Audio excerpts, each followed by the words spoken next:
As of today, we all say now the president for the first time has directly addressed Deputy President or former Deputy President Rigathi Gachagua in terms of the politics of the Mount Kenya region. What does this mean?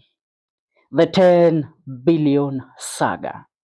I mean, we all sat down, heard of the rumors that Rigathi Gachagua was requesting for money to fix the situation for for President William Ruto in the Mount Kenya region, to restore his dignity in the mountain. Let me tell you, this man is a political genius. President William Ruto is not your mere politician. This is a man that knows how to play the game. Wacha nikwambie. If there is a man that now people have been instilled to have doubts on him and what is present around the Mount Kenya region, is the former Deputy President Rigathi Gachagua. Allow me to get deep into this story. Because the story of how the president has portrayed the DP today, he has portrayed him as a sellout, as a man that wanted to sell the mountain to President William Ruto. What could have 10 billion done for the people of the Mount Kenya region if it was uh, put into development? That is a question that you will ask yourself as a person that comes from the Mount Kenya region. Now, President William Ruto has shed light on the events that led to the impeachment of his former deputy president Rigathi Gachagua, claiming that the fallout stemmed from internal conflicts within the Kenya Kwanza coalition. During a round table interview with vernacular stations on Monday, Ruto explained that tensions erupted shortly after taking office, with Gachagua clashing with key figures such as blogger Dennis Itumbi and MPs Didi Nyoro and Kimani Ichung'wah. I quote him. I asked him, "Why are you fighting with Itumbi, your office PA, and these young leaders? What the need for such small battles?" Ruto said. According to the president, Gashagua's confrontation approach resulted in hostilities with lawmakers, ultimately costing him his position. Listen, the MPs were told that unless they bowed down, they would be sent home. In response, they decided to act fast. Now, he emphasized that he did not personally advocate for Gashagua's removal, stating that due process was followed. I did not sign anywhere for him to be removed. The law was followed, and those who removed him did so within the legal framework. Now, Ruto also revealed that Gachagua demanded 10 billion in order to rally support for the president in the Mount Kenya region. Listen, he says, I was told I can make you a one-term president unless you give me 10 billion to organize politics in the region. I refused. If my fate is to be a one-term president, so be it, Ruto recounted. Now, the president dismissed concerns about political tensions ahead of his planned 9-county tour of the Mount Kenya region, which will begin on Tuesday tomorrow on first day. He said the tour aims to update voters on his administration progress. I am here because I was given a mandate by the people of Kenya, including those from central Kenya. From tomorrow, it will be clear whether I have fulfilled my promises, he stated. Responding to criticism from Gachagua and his allies, Ruto defended his track record, citing infrastructure projects completed under his leadership. I have heard some leaders say I have done nothing, but I was the one who initiated the road from Marua passing through Munyoro where this very critic lives, he said in a veiled jab at Gachagua. Now let me tell you, I have told you that if there is a downfall that Ruto has initiated in terms of politics, he is the one for uh, uh, former Deputy President Rigathi Gachagua. Because why is this going to happen? Mbona inaenda kuwa ni vigumu sana kwa Rigathi Gachagua to convince the people of the Mount Kenya otherwise? Ruto knew. He sent his people first. People like Kimani Ichung'wah. Remember Kimani Ichung'wah the other day was on an interview with Kogi, MC Kogi investor, at Kogi's Corner. And he also revealed that Gachagua started fighting Didi Nyoro and Dennis Itumbi for, uh, for some reasons only known to him. Eh? Now the president has come also to reveal the same thing. This interview is a game changer. Why? As I said, if Gachagua is to defend himself, now he should come out with every bullet in, I mean, with every weapon in his arsenal and deploy them against the president. We have had these several allegations against the administration of President William Ruto. But all these allegations, if there is a counter attack that has been deployed, is the 10 billion account attack. It is a $10 billion question. Will the people of the Mount Kenya region again ever believe in Rigathi Gachagua?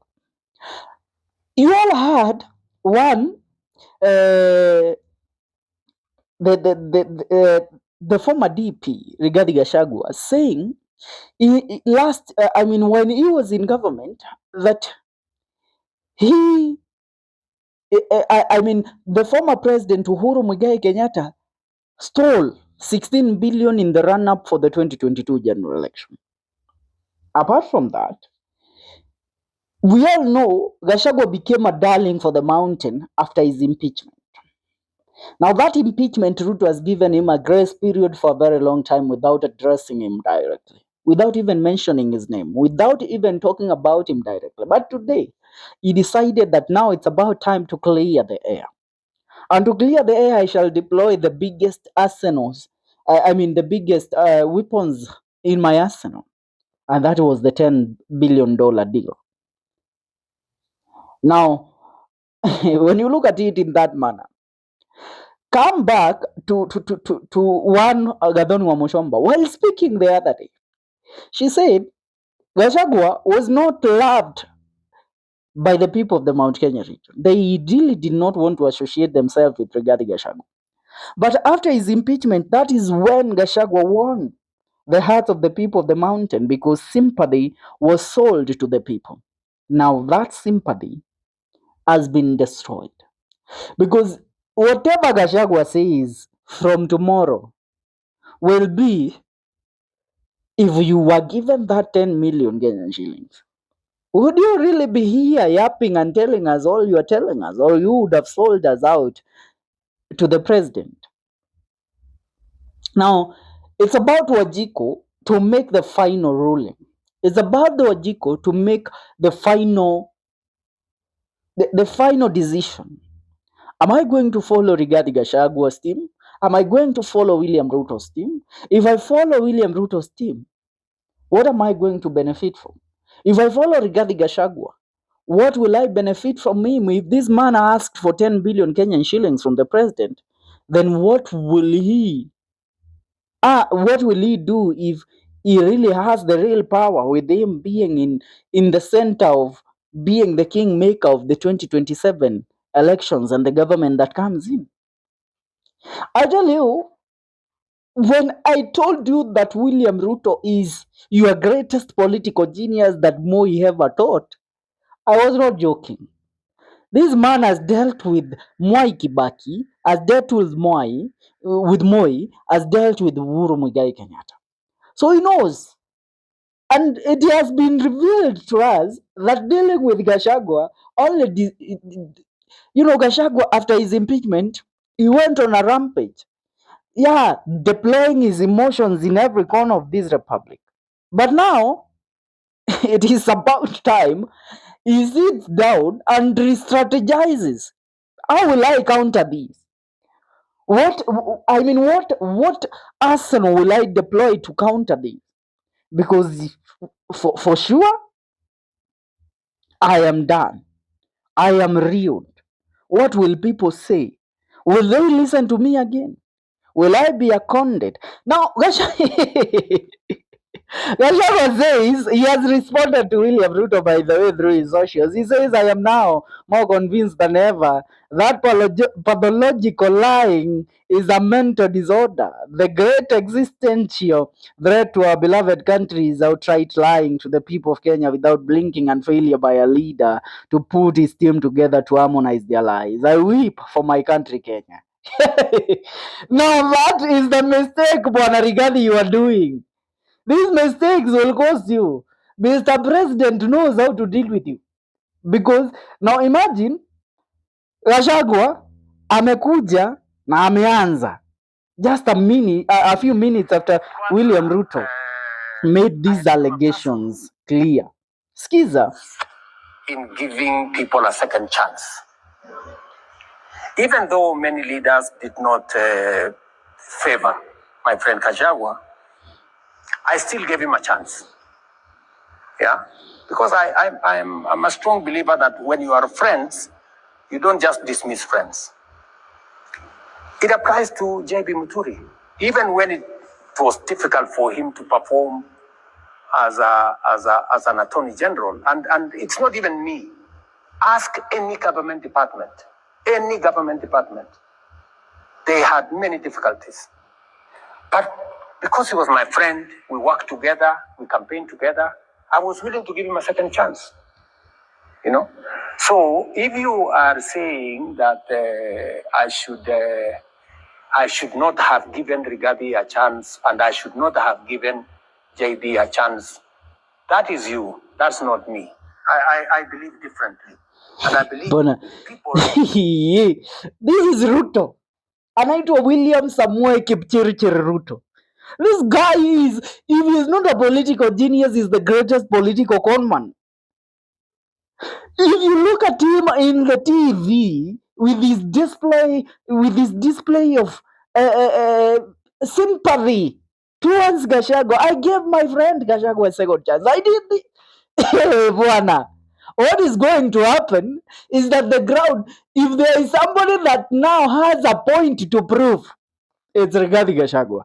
You know, we all thought that the visit of President William Ruto in the Mount Kenya region will be about him proving that he made a mistake. You know, he will be trying to make amends with the mountain, but he didn't even need to do that too. He just needed to do an interview.